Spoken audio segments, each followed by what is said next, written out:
नमस्कार दोस्तों, आप सभी का स्वागत है आपके अपने यूट्यूब चैनल एजुकेशन 91 पर। जी हाँ दोस्तों, आज की बड़ी खबर, नियोजित शिक्षकों की बड़ी जीत। जी हाँ दोस्तों, प्रमोशन क्लियर, आदेश जारी। जी हाँ दोस्तों, वेतनमान पर बड़ा आदेश। दोस्तों सारी चीज़ों को देखेंगे एक एक करके, जो भी बड़ी अपडेट्स है दोस्तों। चलिए शुरू करते हैं। होली 2026 ने नियोजित शिक्षकों में नई उम्मीद जगाई। जी हाँ शिक्षक साथियों, दोस्तों इस बार होली के केवल रंग अबीर की होली नहीं, यही होली बिहार के लाखों नियोजित शिक्षकों के जीवन में नई उम्मीद और नई ऊर्जा लेकर आई है। पिछले कई वर्षों से जो मुद्दे लंबित थे, जैसे प्रमोशन, ट्रांसफ़र और वेतनमान, अब धीरे धीरे स्पष्ट होते हुए दिखाई दे रहे हैं। पहले कई लोग नियोजित शिक्षकों पर व्यंग करते थे, लेकिन अब परिस्थितियां बदलती दिख रही हैं। दोस्तों, नियोजित शिक्षक आज अपने अधिकारों को लेकर पहले से अधिक जागरूक और मजबूत हुए हैं। उनके संघर्ष और एकजुटता का परिणाम अब दिखाई देने लगा है। इसलिए यह होली शिक्षकों के लिए ऐतिहासिक मानी जा रही है। जी हाँ दोस्तों, आगे देखेंगे, नियोजित शिक्षकों का संघर्ष इतिहास में याद किया जाएगा। जी हाँ शिक्षक साथियों, पिछले 20 वर्षों में बिहार के नियोजित शिक्षकों ने, नियोजित शिक्षकों ने जो कार्य किया है बिहार के किसी भी वर्ग शिक्षक के लिए, वो एकदम कहें कि ऐतिहासिक है। दोस्तों, नियोजित शिक्षकों ने अपने अधिकारों के लिए जो संघर्ष किया है वह अद्वितीय रहा है। सड़कों पर आंदोलन, धरना प्रदर्शन और लगातार आवाज़ उठाने का परिणाम आज देखने को वो परिणाम मिल रहा है। इतने लंबे समय तक सेवा देने के बाद भी अधिकारों के लिए दोस्तों संघर्ष करना आसान नहीं होता, लेकिन शिक्षकों ने धैर्य और एकता से इस लड़ाई को जारी रखा। यही कारण है कि आज शिक्षा व्यवस्था में उनकी भूमिका मजबूत दिखाई दे रही है।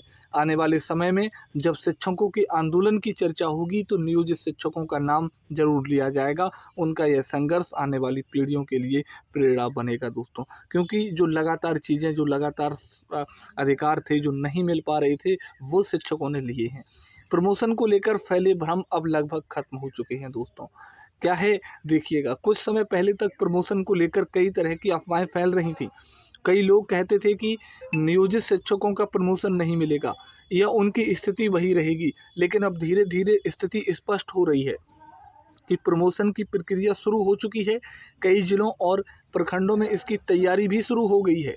सरकार ने भी संकेत दिए हैं कि नियमानुसार सभी योग्य शिक्षकों को अवसर मिलेगा। इसलिए अब शिक्षकों को डरने या घबराने की ज़रूरत नहीं है। प्रमोशन प्रक्रिया भले ही समय ले, लेकिन यह निश्चित रूप से आगे बढ़ रही है, और थोड़ा धीमे हो सकती है, लेकिन चल रही है। चीज़ें आगे बढ़ रही हैं, थोड़ी धीमे ही सही।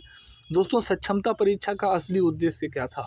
लगातार सवाल शिक्षकों के मन में बना हुआ था सक्षमता परीक्षा को लेकर के। कई शिक्षकों के मन में सक्षमता परीक्षा को लेकर भ्रम बना हुआ था। बहुत से लोगों को लगता था कि यह परीक्षा वेतन वृद्धि या किसी विशेष लाभ के लिए ली गई है, लेकिन सच्चाई यह है कि इसका मुख्य उद्देश्य शिक्षकों के प्रमाण पत्र और योग्यता का सत्यापन करना था। साथ ही जिन शिक्षक साथियों ने लंबे समय से एक ही विद्यालय में सेवा दी थी, उन्हें नई जगह पर स्थानांतरित करने की व्यवस्था भी इससे जुड़ी हुई थी। इसलिए इस परीक्षा को लेकर अनावश्यक डर फैलाया गया था। वास्तव में इसका उद्देश्य व्यवस्था को बेहतर बनाना था, सत्यापन करना था। जो फर्जी शिक्षक थे, आपने देखी होगी, अब रोज़ ऐसी खबरें निकल कर के आजकल आ रही हैं। दोस्तों, ऐसी चीज़ें थी जो बाहर की गई हैं अब। दोस्तों, प्रमोशन सभी शिक्षकों का होगा, लेकिन चरणबद्ध तरीके से होगा। दोस्तों, अगर मैं इसको लेकर के बात करूं, तो दोस्तों सरकार ने भी शिक्षकों को अलग अलग कैडर में बांटा है, जैसे नियोजित शिक्षक, विशिष्ट शिक्षक और विद्यालय अध्यापक। इसलिए प्रमोशन भी एक साथ नहीं, बल्कि चरणबद्ध तरीके से किया जाएगा। सबसे पहले नियोजित शिक्षकों की प्रक्रिया पूरी हो सकती है, उसके बाद अन्य कैडर के शिक्षकों की बारी आएगी। इसका मतलब यह नहीं कि किसी का प्रमोशन नहीं होगा। जिनकी सेवा और योग्यता पूरी है, उन्हें आगे बढ़ने का अवसर मिलेगा, लेकिन प्रशासनिक प्रक्रिया के कारण इसमें थोड़ा समय लग सकता है। लेकिन सभी शिक्षकों को धैर्य रखना होगा, सभी का होगा। थोड़ा समय हो सकता है लगे, लेकिन चीज़ें आगे बढ़ रही हैं। चरणबद्ध तरीके से ही ये सारी चीज़ें आगे बढ़ेंगी। दोस्तों, आगे अगर बात करें दोस्तों, भविष्य में 8वां वेतन और अन्य सुविधाओं की, दोस्तों एक सपने जैसा 8वां वेतन लगता है, जैसे नाम आता है शिक्षकों का। नियोजित शिक्षकों के लिए भविष्य में कई सकारात्मक बदलावों की संभावना दिख रही है। चर्चा ये भी है कि आने वाले समय में उन्हें राजकर्मी जैसी स्थिति मिल सकती है। इसके साथ साथ ईपीएफ की राशि में भी वृद्धि की बात सामने आ रही है। लंबे समय से ईपीएफ में कोई बड़ा बदलाव नहीं हुआ था, लेकिन अब इसमें सुधार की उम्मीद है। यदि यह निर्णय लागू होता है तो शिक्षकों को आर्थिक रूप से काफ़ी लाभ मिलेगा। इससे उनकी सामाजिक और आर्थिक स्थिति मजबूत होगी। लेकिन ये शायद जल्दी से हो या कब हो, ये नहीं पता। ये स्थिति आगे बढ़ेगी, उस हिसाब से ही क्लियर हो पाएगा। अच्छी तरीके से आप भी इस चीज़ को समझते हैं दोस्तों। जिले और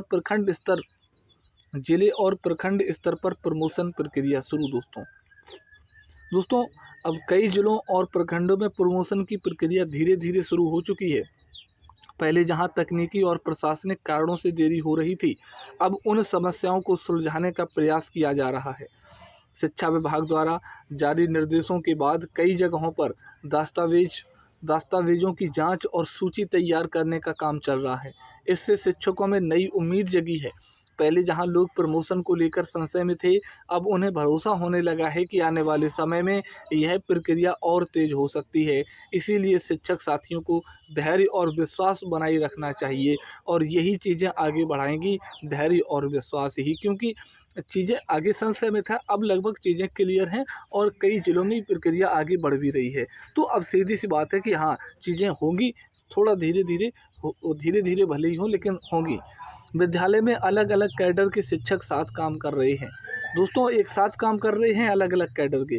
आज कई विद्यालयों में ऐसा देखने को मिल रहा है कि एक ही स्कूल में नियोजित शिक्षक, विशिष्ट शिक्षक और विद्यालय अध्यापक, तीनों कैडर के लोग कार्य कर रहे हैं। इससे यह साफ होता है कि व्यवस्था धीरे धीरे बदल रही है।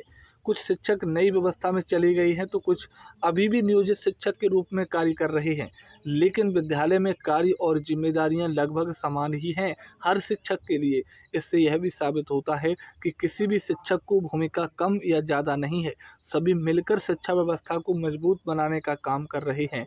यही एकता आगे चलकर शिक्षकों की ताकत बनेगी, और ये सरकार को भी सोचना चाहिए। जब एकता ही शिक्षकों की है, एक साथ मिलकर के आप कार्य करवा रहे हैं, तो समान कार्य समान वेतन वाला फार्मूला भी लगाएं और सभी का एक समान वेतन करें, सभी को एक समान ही वेतन मिले।